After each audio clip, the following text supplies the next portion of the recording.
Well, thank you so much for being here with us today, Annemarie, and being a part of this campaign that I really believe in to increase awareness and decrease stigma around food addiction treatment, food addiction recovery, that whole thing. And I was just wondering if you would be willing to introduce yourself for us. Certainly. My name is Annemarie. The idea of working towards reducing stigma about any issue related to eating and body image and self-care is really hits close to my heart, because I have actually spent my whole life until quite recently sort of ashamed of my body, at odds with my body, not feeling at ease with it. And that is something that I know so many of us live with and deal with. And unfortunately, even when I was a child, some of my earliest memories are knowing I wanted to eat more than everybody else did. The presence of sweets and treats, which weren't usually around the house, was just like, now I realize my dopamine, my brain was just lighting up. And I knew that there was something, well, how I identified it, was something wrong with me, that I always wanted to eat more than everybody else. That other people could eat one chocolate or one chocolate bar and not then just want to eat more and more. So that was something that I lived with so much shame, really, until I discovered sort of the sugar-free world. And but I'm getting a little bit kind of ahead of myself. By the time I was in grade 3, my mom was putting me on a diet, and I knew that I couldn't eat the way other people did. So that shame has been really deeply embedded with me, and it very much did impact my relationship with my mother, who honestly, she couldn't love me unconditionally. She loved me, but the fat got in the way. And whenever I did lose weight, the praise was so great. And so I very early on learned sort of I sort of weaponized it in a way, in that I could get my mother's love and attention by losing weight, and she would promise me new clothes. And then by the time I'm in my early 20s, it's sort of an F you, Mom, I'm going to be me. Like, you've told me that if I'm fat, I'm never going to have a decent career. No one's going to love me. I'm not lovable. I'm going to prove you wrong. And in some ways, I see that I kind of admire that in myself, that I was defiant, and I didn't let her view hold me back. I went on to university. I did a BA and an MA. I was incredibly shy, painfully shy, out of my shame of my larger body size, and got married very young, sort of relieved that I found someone who would put up with me, is sort of how I viewed it. So it just, throughout my life, I'm now 61 years old. I was ashamed of myself and my body, and it impacted every relationship, everything I did.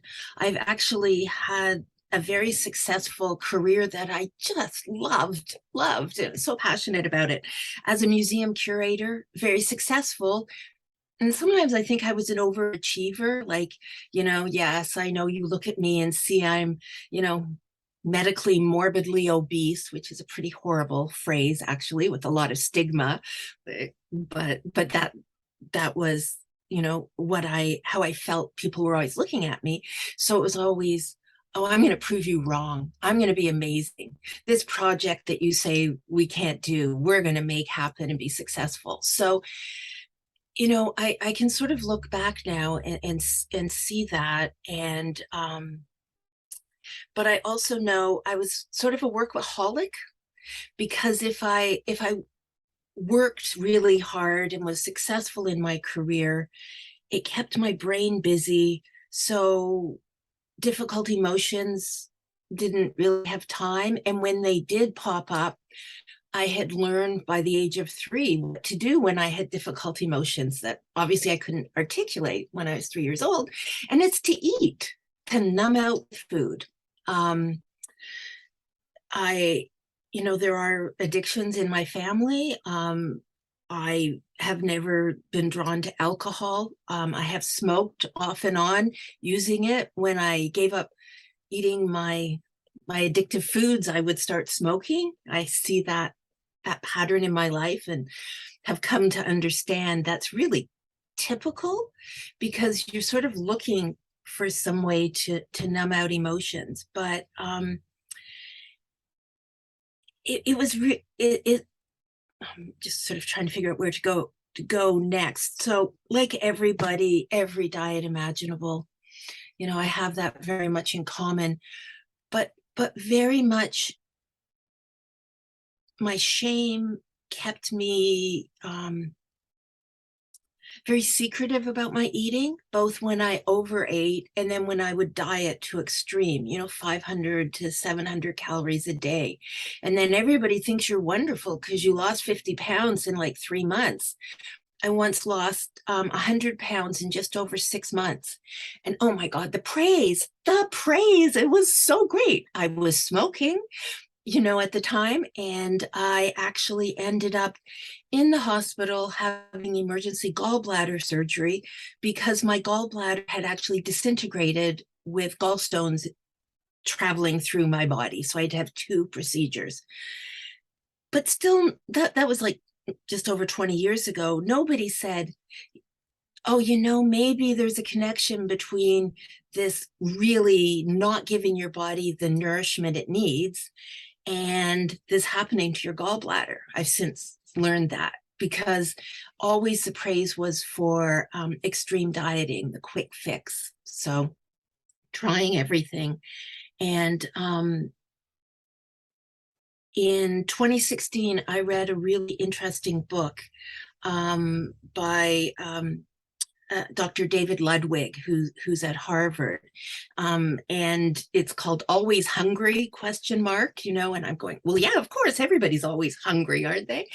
And it was the first time I really encountered the idea that there was something going on with my body and my brain in response to processed food, sugar, high foods with high glycemic index, that was kind of beyond me. And I could read the words and understand them intellectually, but that bumped into a lifetime of believing, if only I had the willpower, if I was only stronger, if I was only a better person, I wouldn't be fat. And but the book got to me. There were things that, it was the beginning of being able to think, like a doctor saying, this is not your fault. This is what your body does. And when you starve it, it's going to then make it even harder to lose weight because it thinks you're in a famine and it's trying to protect you. And the fact that every time you lose weight, you gain back more is what's going on within your body. It's not a moral failure. It's not something that you should feel shameful about. And I think that learning that has taken me years. 2016 was really a turning point in that way for me.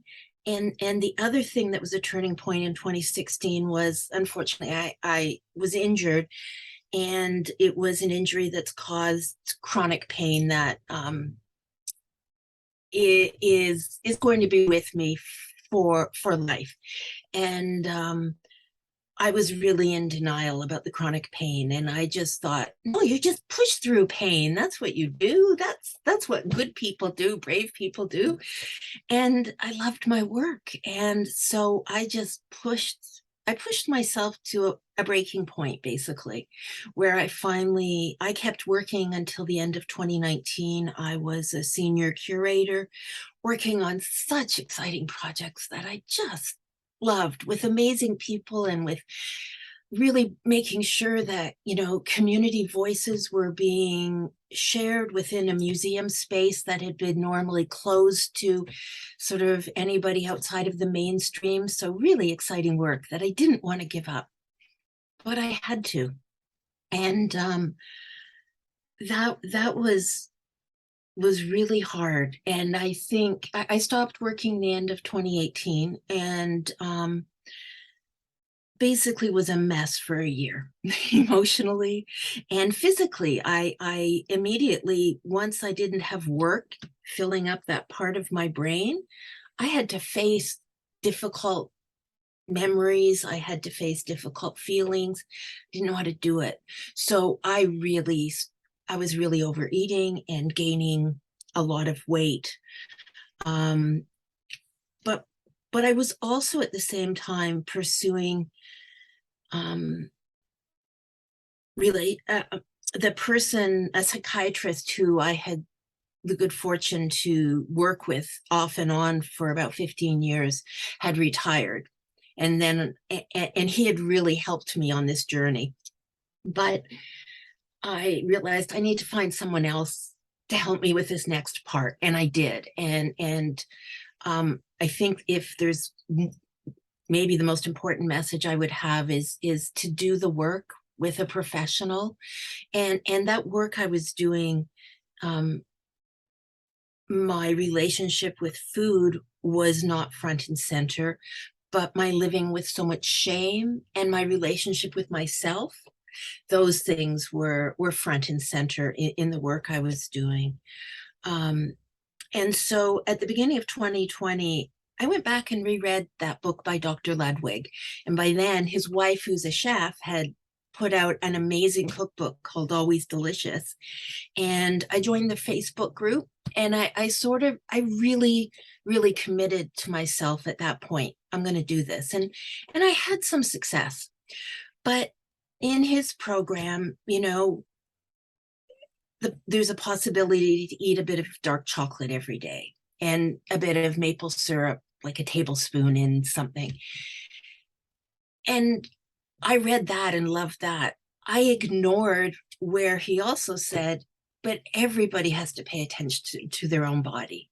Not everybody can do this. I didn't want to hear that message. So that chocolate, I was working really hard. I started cooking all of our meals, which is something, I used to be a great cook.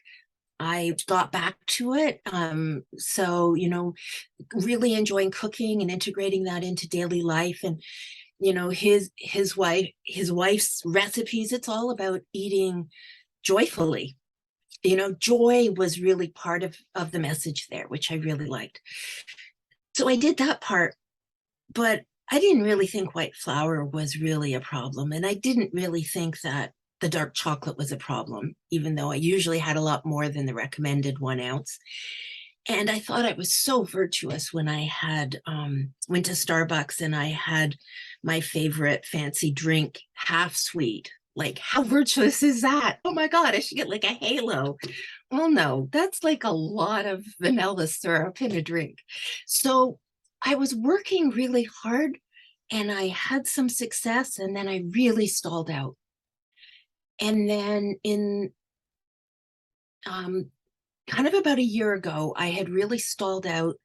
And then we had something exciting happen, and I won't tell you this whole story, but my husband and I rescued a litter of like about 3-week-old kittens that had been abandoned by their feral mom in our backyard.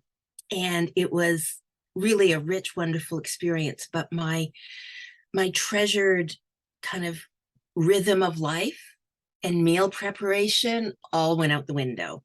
And the addict brain said, oh, well, takeout's good. And suddenly we're eating takeout like 7 nights a week, and I'm overeating, and I just really spun out of control on my eating. And it really scared me. it really scared me because I thought, well, I guess I'm going to have to go on medication to help me with this, which is something that have done lots of research on and know lots of people who found it really helpful. But I've felt in my journey um, to this point, I'm hoping that I have that as a plan B, but it's not in the forefront anyway. And just in the midst of my kind of being lost, I was um, going to lots of virtual webinars about issues related to this. I hadn't discovered everything in the sugar-free world, but I had discovered Obesity Matters and Obesity Canada, who are two really, just presented really interesting um, view on this of obesity as a disease, and that's now accepted by the Canadian Medical Association. And so that helped me go, oh, so this is a disease. It's not just because there's something wrong with me that I'm just so terrible a person, that because I can't do this. So that helped. And I took a program that was a 4-week intensive virtual program with Sandra Elia that was really the turning point for me. And it terrified me. I was so frightened because it was a 28-day abstinence program. And it was abstinence from all your trigger foods. And I had to realize, oh, you know what? I've been drinking these Starbucks drinks full of sugar all the time. I have not been abstinent. And it was the beauty of her program for me, just at that moment in time, was that it's based on self-care and self-love. Her point, as is many in the sugar-free world, is that if our motivation is self-hatred, is self-loathing, is shame, which had always been what was in my thinking, that's not a very healthy or likely to succeed in the long run approach. And because of my work over that previous 15 years, I had been learning to see myself differently and to live with less shame and love myself. And I had always thought, I have to lose weight and get skinny, and then I'll find someone who can love me. My early marriage broke up when my I have twins who are now almost 30. When they were 4 months old, that marriage ended. My ex-husband was involved with someone else, tiny, petite someone else, which of course had added to everything. But now, when it got to the point that my kids had left for university, I finally realized that maybe I was lovable. And I did know I had lots of love to give because of raising my kids, and I adore them and are very close to them. But I met my husband 10 years ago at a point when I was like in the midst of this story. I met him when I was fat, and I know some people don't like that word, but I'll own it. I'll own it. I was like, to me, I've removed the emotions. It's a simple statement of fact. I was fat and had spent a lifetime struggling with my body. And interestingly, so had he. And that really gave us the opportunity to create a safe place for both of us. And so being on this journey with him and having his love and support has been really wonderful. So So Yeah, Yeah, I was sorry. wondering. Yeah, no, I was wondering if you would. Just recently you took this program with Sandra, Yeah. and that was kind of, it sounds like that was like another turning point for you. And I'm wondering, can you talk a bit about how hard it was in those beginning days? I mean, that wasn't the beginning, but No, the beginning of that turning point. How hard was that then versus how it is now? And how did you keep that momentum going to be where you are today? great question. It was terrifying. Like literally when after the first session, when I realized, oh my God, like we're really all supposed to be, I'm supposed to be committing to this. I felt fear, like just fear throughout my whole being because I was scared of failing. I was scared of trying, but I also had really committed to myself that, I didn't expect to find myself at this age not working. And I have some time. I have the privilege of time. I have the privilege of a loving family and loving support. And I really want to do this. And just everything I've been learning and reading, and this notion of coming from a place of loving myself rather than just, oh, you're disgusting, you're stupid, you're lazy, all these things that I have a lifetime of. That was all really, really scary. But I found out about Vera Tarman's book, Food Junkies, from Sandra, and about the podcast. And reading Vera's book really made me think, oh, this is really true. This can really happen. This isn't a diet. This is different. And it was literally taking it hour by hour at first. And I'll just tell you now, it life is very peaceful and wonderful. And I'm not ever going to say this is easy because it's not. And you're still facing choices in every day.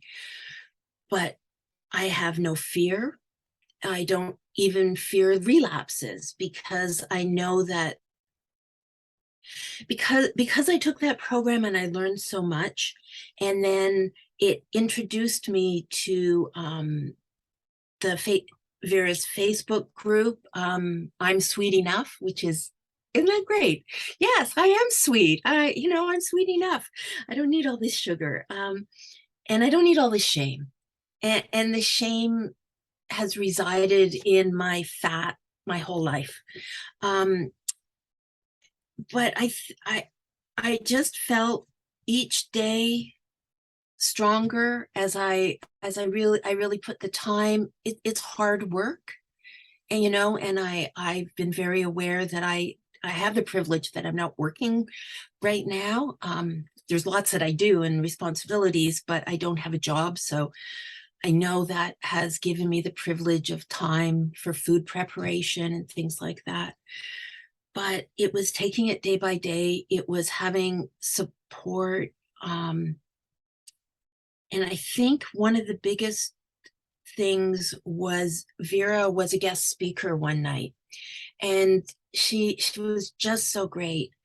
But hearing her talking about how the delusional thinking that comes with addiction, that was like there were explosive light bulbs over my head to go, what, wait a minute, I just thought it was me. Like I sort of thought I was the only one who could be like smart and hardworking and accomplished and still be unable to stop eating, to still, I like knowing the calories in every one chocolate in a box of chocolates. I needed to eat the box of chocolates. I was an emotional eater. I was a volume eater. Um, and I had shame about those things.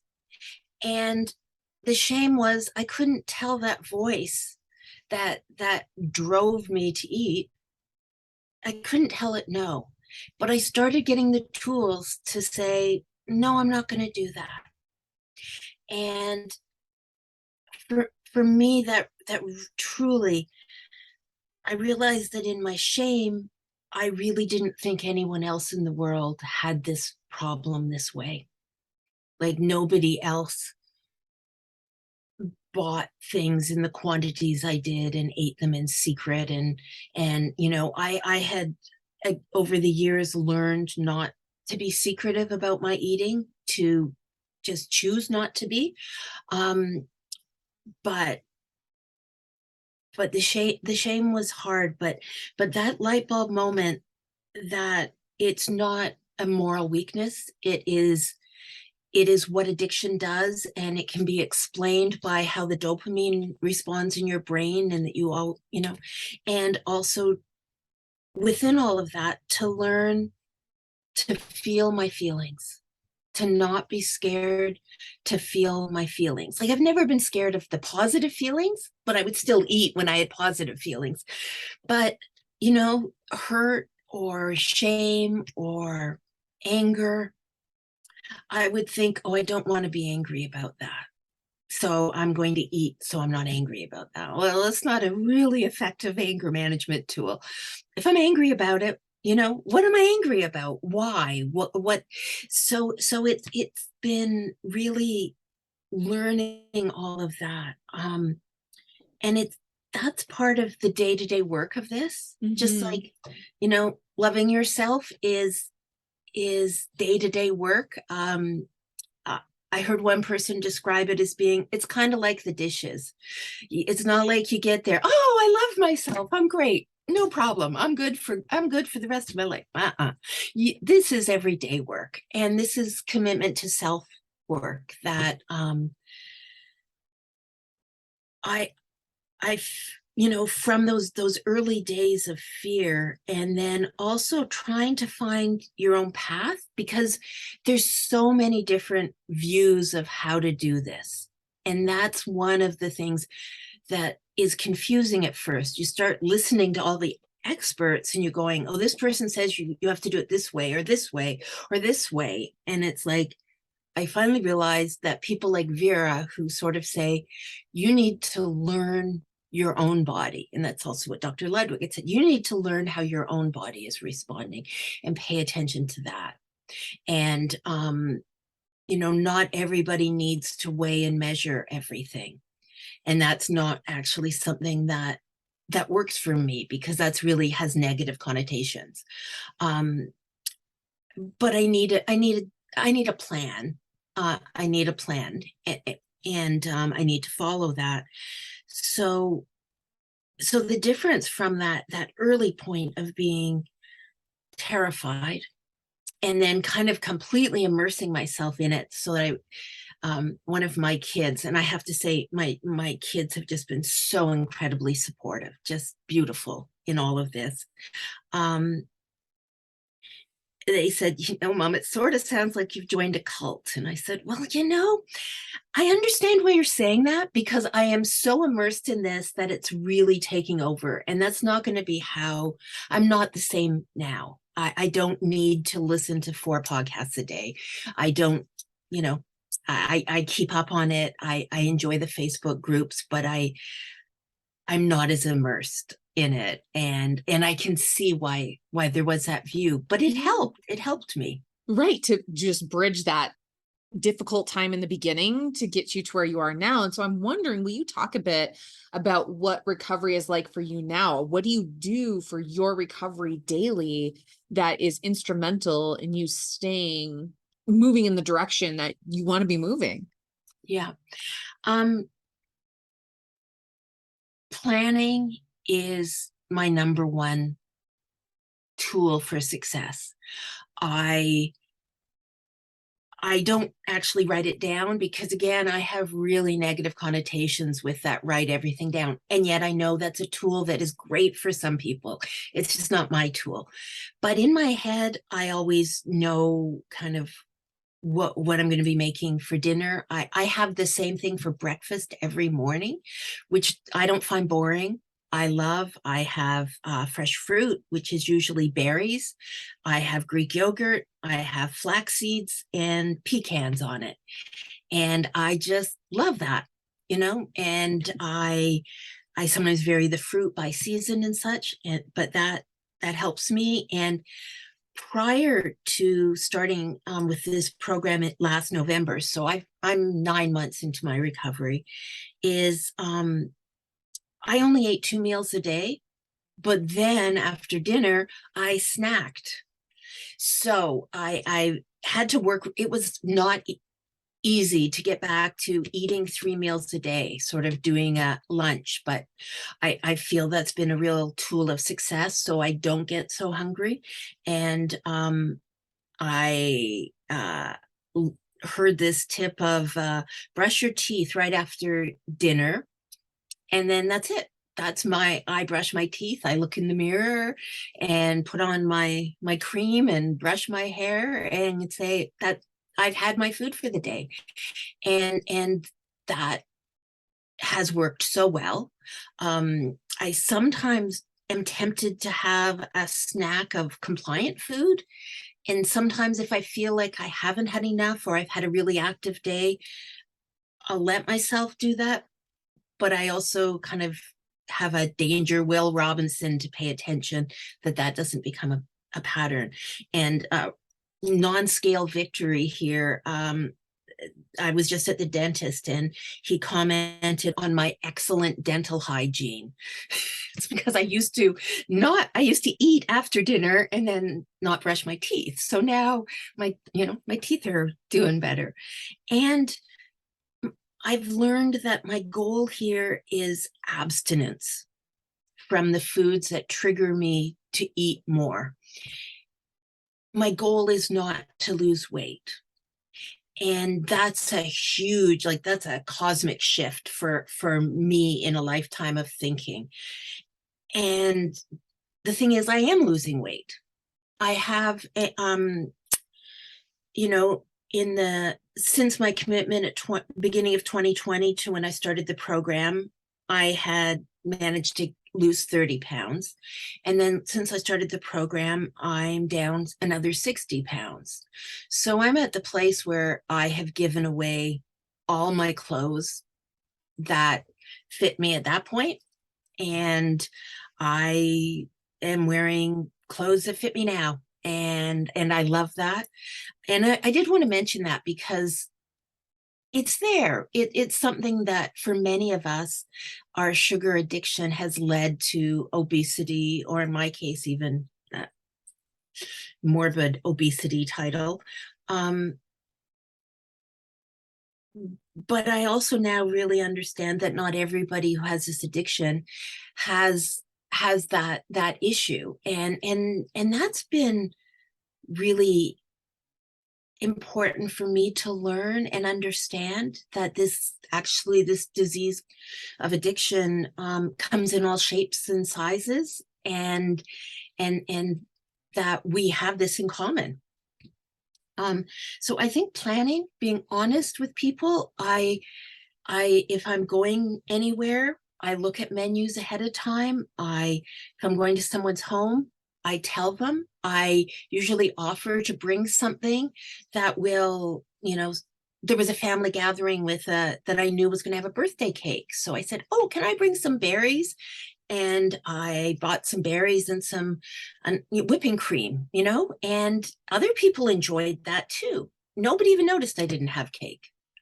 At my daughter's wedding recently, I picked up the cake and I got offered oh, do you want to have a slice of the cake? You can have pre-test it. And oh, that's so nice of you, but no, I'll wait till the wedding. And then the service was so good, I got offered cake 5 times by the waiters. People would see there was no cake in front of me, and then they're going, oh, do you want the vegan cake? Because there was a vegan cake too. And I'm like, I'm good, thank you. And it was like, I was just laughing, and it wasn't difficult. The food there had been wonderful. I could choose my own, and I was full. I didn't want cake, and I loved that everyone else was enjoying it, but it wasn't for me. Yeah. It just wasn't for me. Right. Yeah, no, absolutely. And I think that's a big, important piece to let people know, like, it does get to a point, right? And sometimes it comes sooner and sometimes it comes later. It just depends on your own individual journey. But there does come a time where we're just like, it's not interesting anymore. It's just like, we're so used to saying that's not my food. It literally just isn't our food anymore. And so it's Yeah. very, right. There's no emotion even attached to it, where we can just say like, no, thank you. I'm fine. No, not today, whatever it might be, and truly mean it. Truly Yeah. mean, Yeah. like, I don't want that. So I'm wondering too, now, have you stayed in contact? Well, first of all, was there ever any aftercare with Sandra's program that helped you along the way? Have you stayed in contact with other participants? What kind of support do you get during the week or each day, or how does that work or How look for does it you? work? Yeah. Yeah. Well, yeah, and I should have mentioned that when I was first talking about that program, because part of what it did was set you up with one or two other people, to be each other's kind of accountability buddies. And there were three of us in a group. We called ourselves the trio. And honestly, that was really both challenging, I think, for all of us to be really vulnerable with what we were going through, but we really helped each other through that and made a commitment to continue after the program, which we did very well for maybe another 3 or 4 months. And now we're still in touch, but just not as intensely. And I think we're kind of at different stages of recovery. um and so, but that support really was helpful. And I'm now in the program, the Sweet Sobriety 10-week program. Is that the right name for it? With Molly and Clarissa. And it's been so helpful. I love the videos and the exercises, and the Facebook group. I'm not so good on WhatsApp, but just being reminded that we're all on this journey and we're all learning and at different stages. And I think that staying connected in that way is really important. I've considered trying 12-step programs. And so again, I know that I sort of have that in my toolbox to I want to make sure I'm paying attention to how I'm doing. And if I run into trouble, I know what I'm going to do next. Having that plan if I find this is really difficult. Um, but having my husband, I would say 90% of the time he's eating as I'm eating, and he's discreet about it when he's not eating what I'm eating. So I really appreciate that. And um, I find it easier and easier to be honest with people ahead of time about here's what I'm eating. Here, I'll bring this. Is that okay? And the more you do that, the easier it is. And I've not had one person be negative, you know, not one person. That's And lovely. Yeah. yeah, I feel like, and I just had a weekend away with the kids, and we only had one meal in a restaurant. The rest, well, this time of year, it's just so beautiful. We had a great kitchen where we were staying at the Airbnb, and the meals were exactly what I could enjoy, and um, I really had wanted to not pass the complexities of my relationship with food and myself onto my kids. And I think I managed that, but they became vegetarian very young, like when they were 9, and then at 15 vegan. And I always worked to make that. So that's what they keep saying is, Mom, we're just like doing what you showed us to do. So I think realizing, oh, and now I'm learning to treat myself how I've always treated the people I love. I get to be in that. Oh, that's So so that's what's amazing. different. Yeah. Yes. Oh, I that's so amazing. Hits me I right feel in the heart. Yes. yeah, I just like uh one of the kids was going to be home at Christmas, and when we were it Al, who's vegan. So when we were planning the menu and I sort of was expressing my appreciation, Al wrote something such like, Mom, what matters is that we're all going to be together.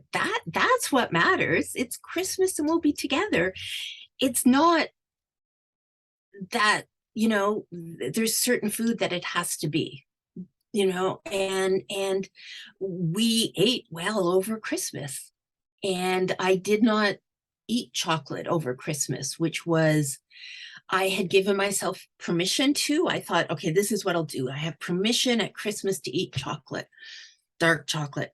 And I didn't do it. I sent Al home with all the chocolate, except for one box, which about 2 weeks later called my name and got my name. And I ate it.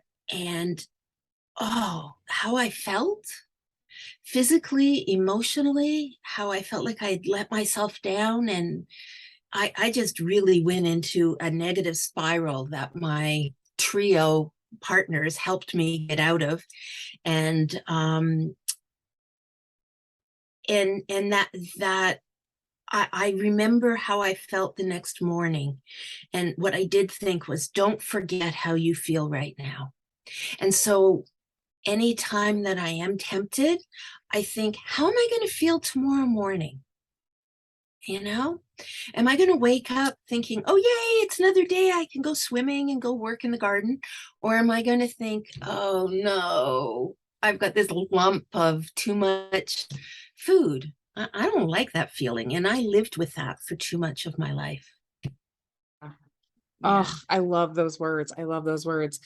All right. So I know we're nearing our end Okay. Yep. here, and I have one more question for you. And Yeah. I'm wondering, what did you need to hear when you were first starting this journey?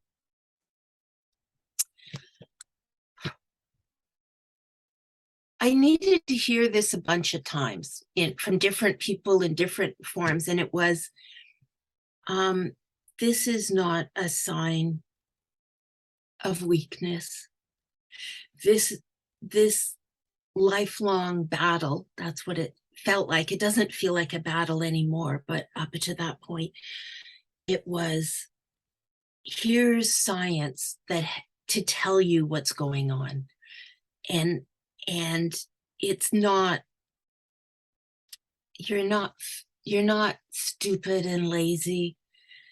You look, you are who you're supposed to be. You're you, and be yourself, and know there's help, and that it's not a failure, and my eating that box of chocolates in January and more, there was a lot more than just one box of chocolates, that in that moment, it was just part of my journey.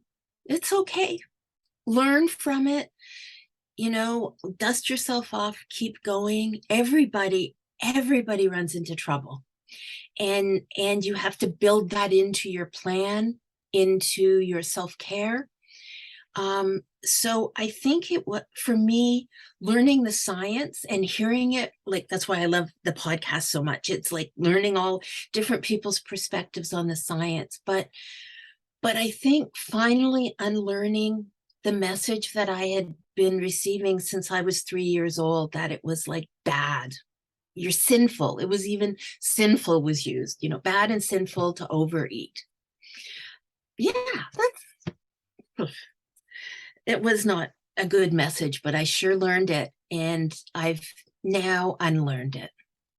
Yeah, and you're here today helping anybody who's willing to listen to these or watch these videos, Yeah. right? That to know that it's not, right? It's not a moral issue. It's not a failure.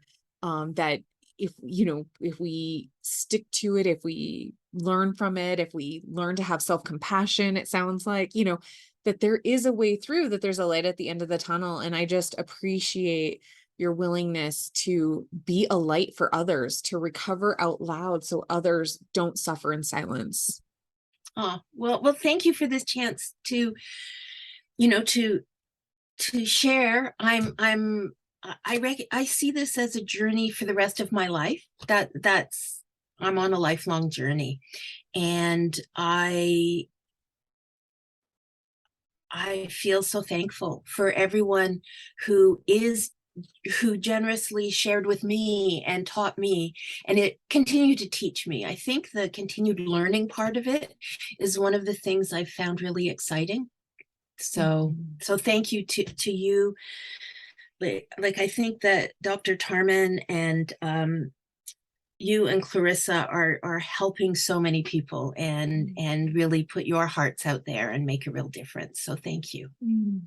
Thank you. I appreciate Yeah. you for being here. Yeah. Well, thank you.